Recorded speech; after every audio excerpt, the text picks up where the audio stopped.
Friends, आज के video में हम एटमॉस्फेरिक प्रेशर के बारे में बात करने वाले हैं। तो फ्रेंड्स, सबसे पहले एटमॉस्फेयर मतलब वायुमंडल आखिर होता क्या है। तो फ्रेंड्स, हमारे पूरे अर्थ के चारों तरफ लगभग 300 किलोमीटर्स का एरिया हम जानते हैं कि कई सारे एटमॉस्फेरिक मतलब प्रेशर से घिरा हुआ है और उसमें कई सारे गैसेस पाए जाते हैं। ऐसे ही गैसेस के ग्रुप्स को हम इकट्ठे हम क्या कह देते हैं, एटमॉस्फेयर के नाम से जानते हैं। हमारे एटमॉस्फेयर पे आखिर कौन कौन सी गैसें पाई जाती हैं, तो हम जानते हैं कि सबसे ज़्यादा नाइट्रोजन गैस जो 78% प्रेजेंट होता है हमारे एटमॉस्फेयर में, और वहीं अगर हम देखें तो 21% नाइट्रोजन भी पाया जाता है। और इसके अलावा कई सारी छोटी छोटी गैसें भी कम मात्रा में पाई जाती हैं। तो हमारा एटमॉस्फेयर पे कई सारी गैसें तो पाई ही जाती हैं, लेकिन हमारे एटमॉस्फेयर पे एक प्रेशर भी अप्लाई होता है नेचर के द्वारा, जिस नाम से या एटमॉस्फेरिक प्रेशर के नाम से जानते हैं। एटमॉस्फेरिक प्रेशर को आखिर मापा कैसे जाता है, तो फ्रेंड्स, एटमॉस्फेरिक प्रेशर को मापने के लिए हम या मेज़रमेंट करने के लिए हम जिस मशीन का यूज़ करते हैं उसे हम सिंपली बैरोमीटर के नाम से जानते हैं। और ये बैरोमीटर क्या होता है, हमेशा ही सरफेस के ऊपर या सरफेस के नीचे कितना एटमॉस्फेरिक प्रेशर क्रिएट हो रहा है ये बताने में हमें हेल्प करता है।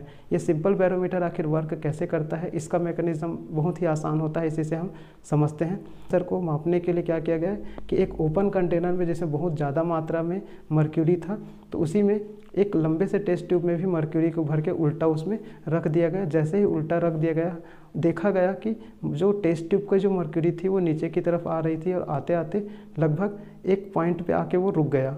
अब हम देखें कि कॉन्स्टेंटली वो रुका ही रहा, लगभग 76 सेंटीमीटर तक ही वो ऊपर चढ़ पाया। इसका मतलब क्या है कि जो हमारा मर्क्यूरी होता है वो नॉर्मल जो सरफेस पे जो एटमॉस्फेरिक प्रेशर के कारण सिर्फ 76 सेंटीमीटर तक ही स्टेबल रह पाता है। तो इसे ही एक स्टैंडर्ड बैरोमीटर बोल दिया गया।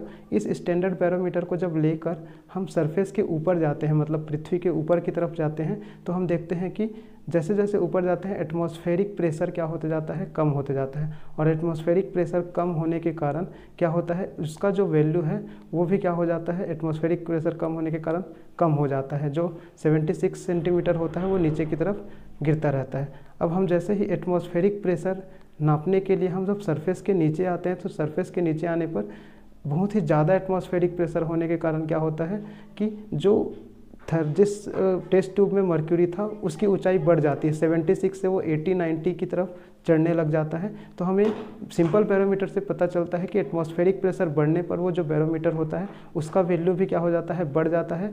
एटमॉस्फेरिक प्रेशर कम होने पर उसका वैल्यू क्या हो जाता है, कम हो जाता है। तो मर्क्यूरी का एक सिंपल से कंटेनर और सिंपल से टेस्ट ट्यूब को और मर्क्यूरी की सहायता से सिंपल बैरोमीटर सबसे पहले बनाया गया। फ्रेंड्स, जो एटमॉस्फेरिक प्रेशर होता है वो एटमॉस्फेरिक प्रेशर को हम बार से रिप्रेजेंट करते हैं, बार से यूनिट से उसको रिप्रेजेंट करते हैं। 1 बार का वैल्यू 10⁵ पास्कल होता है। तो ये सिंपल जानकारी था एटमॉस्फेरिक प्रेशर के बारे में। ये वीडियो बहुत ही शॉर्ट वीडियो हमने बनाया था सिंपल नॉलेज के लिए, सिंपल साइंस के लिए। तो दोस्तों, इस वीडियो को आप शेयर कर दीजिए ताकि आपके सभी फ्रेंड्स भी इस टॉपिक को अच्छे से समझ सकें।